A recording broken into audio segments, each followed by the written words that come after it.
but I didn't run. Come on, a real smile, Lewis. Come on. Okay, Lewis.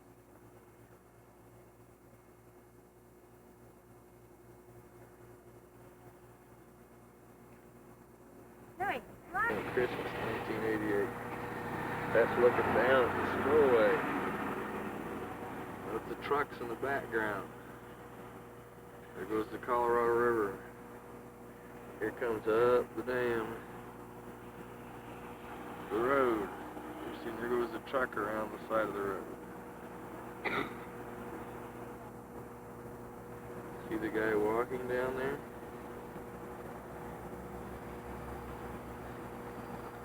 Two of them. They go up that ladder. Talk to the other guy. Make him look down there. No, Tessa.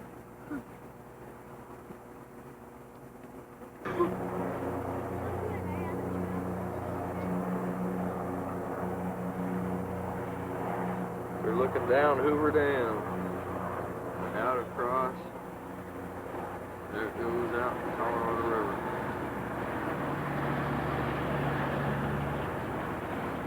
8 stories high, it contains 8 units. Now these units are 7 stories high, 30 feet you can see, and 40 feet below the generator floor level is the turbine, the rating of which is 115,000 horsepower. In all, there are 17 units in Hoover Dam, and a total of over 1.5 million horsepower.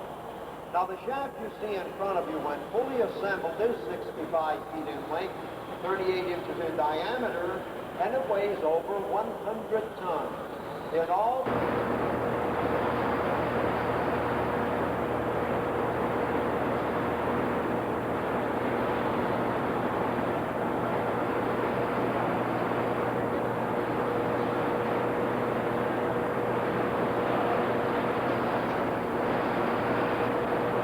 wastewater at the rate of 27,500 gallons per second. Now, there are 2 of the valves that are operable in each canyon wall valve house and can be used when necessary.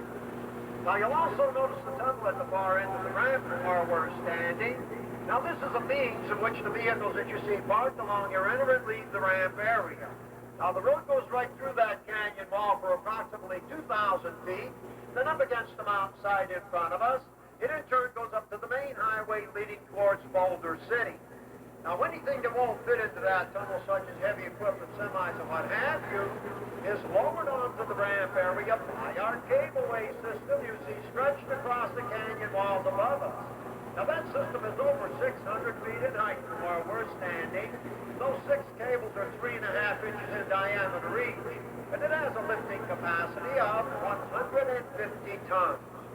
The huge metal objects you see on the ramp across from us are some of our transformers. Now, the purpose of the transformer is to step up the voltage coming from the generator from 16,500 volts to 287,500 volts. This energy is then sent out to our switch yards and is distributed in the following manner.